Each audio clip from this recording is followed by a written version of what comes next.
Taurus, guess what? It's eclipse season. Yay! Eclipses. So we'll talk a little bit about that. So as you know, every month we have a new moon and a full moon, and the eclipses are the new moon and full moon on crack cocaine. So what that means is just bigger energy. They come in pairs. It's the universe's way of clearing out the things we are incapable of clearing ourselves, and it brings things to light. So there's that.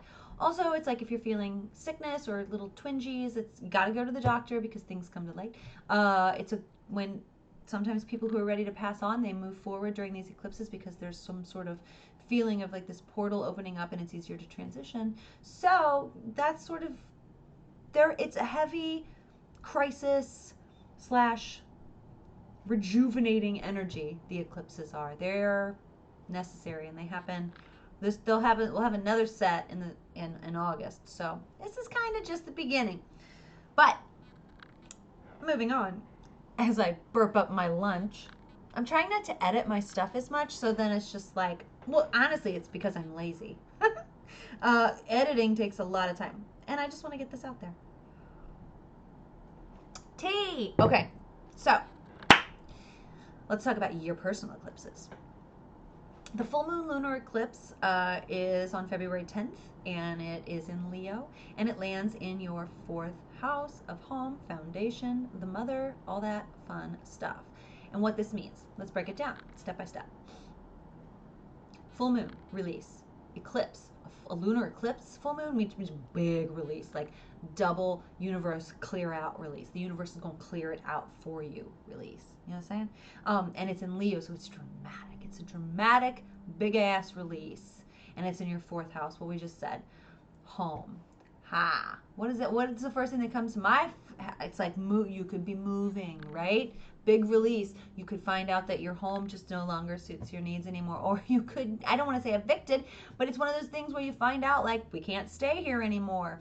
We can't live here anymore. For something makes you leave home. Whatever home means to you. And it could also just be like the way you nurture yourself. I can no longer nurture myself in this way. This is what I consider home. I mean, some people consider home like their work. So if your work is your home, you might find that that is shifted and has been taken away from you. It's just a kind of a rotten example, but just so you're not just thinking like literally home. Home can mean many different things. Edward Sharpe says, home is whenever I'm with you. But let's hope that one isn't true. So then we also have... Again, like I said, they come in pairs. So then we have our new moon solar eclipse on February 26th. And this one's, it's in Pisces. So new moon, it's like planting a seed with Miracle Grow. In Pisces, creative, very ethereal. It's Neptunian, so dreamy, dancey, artsy, beauty. In the 11th house of groups. So this could really, and friendship. So you could really bring in a new friend via a creative venture.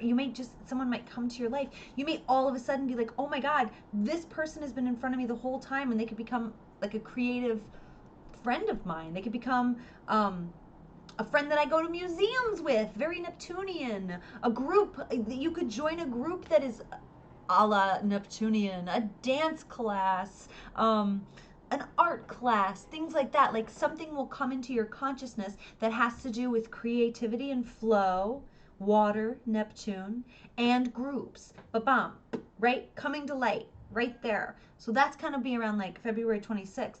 And the truth of the matter is they always go hand in hand, right? Because when the universe eliminates something that we call home, it's not like the universe is a jerk. He's going to bring in something, or it. I shouldn't say he. We don't know what the universe is. It's all, it's going to bring in something to replace that's better, because that other thing that left is outdated and it's got to go.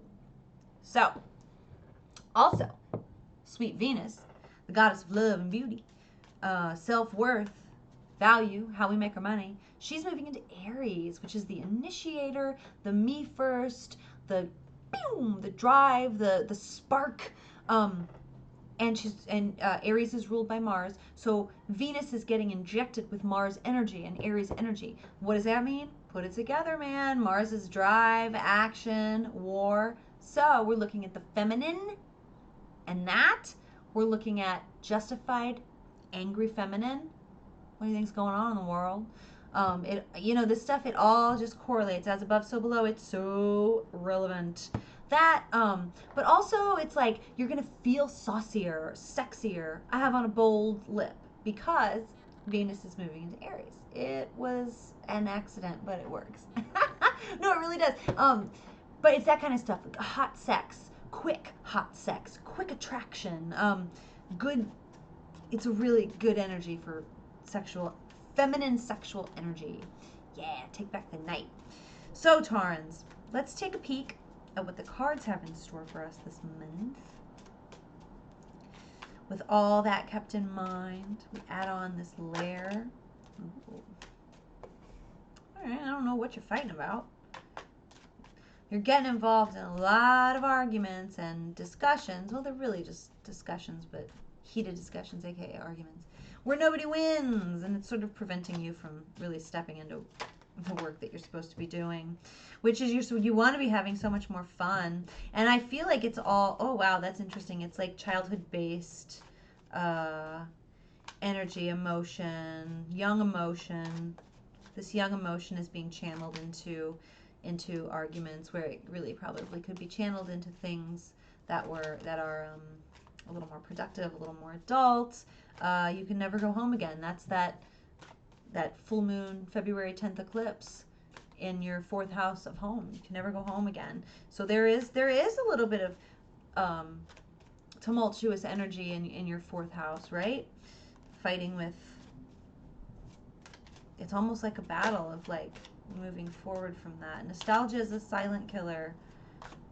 Yeah, don't fight your past because you're not your past. Yeah, those memories that are like kind of drenched and sepia toned are just that. They're just like a snapshot put on a page. Doesn't necessarily mean it's reality. Your side, my side, the truth. There's a lot in that for the Taurans. And I need one more card. Come on now. I don't want to rush you, but you know. Interesting. So, here we go. We'll add that guy on. So like I was talking about hollow arguments, hollow victories. This is the 5 of Swords, and it really is just hollow victories. Like, I won! Why is everybody so mad at me? Like, nobody wins, right? And then the 6 of Cups this is childhood. This is so bittersweet, not bittersweet, just sweet memories of childhood.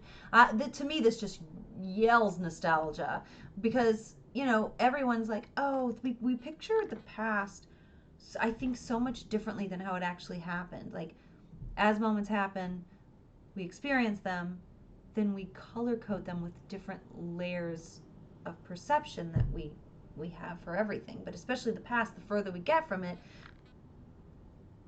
I think the more different it is. So there's that, right? But there's also this new thing coming into your life, right? There's this brand new job, a brand new, I don't even know what it is. I need to go this way so you can see. It doesn't matter. Money, you could be finding out a new way. I feel like this is a new way to make money is coming your way. And it might actually have to do with the things we just talked about.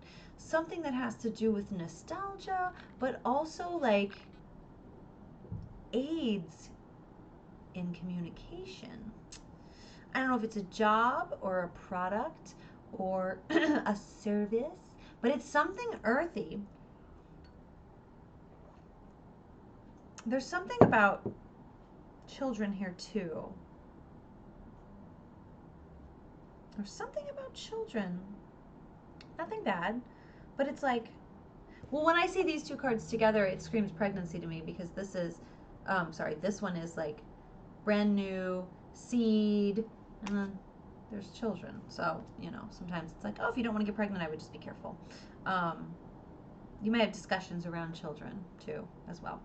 But overall, I say don't sweat this month because whatever concept comes up about you can't go home again, it will be replaced with something that's a little bit more fulfilling, Neptunian and fulfilling. a friendship, a group, yeah, like almost like a system of thought. I feel like there's just something that's coming for you, a realization, something that you can, that will be utilized to help a group in some way, a friend. So yeah, that's kind of the overview for your February of 2017, Taurus. Thank you so much for watching, liking, subscribing, commenting. Don't forget to follow me on Instagram and breathe through the eclipses. I'll see you next month.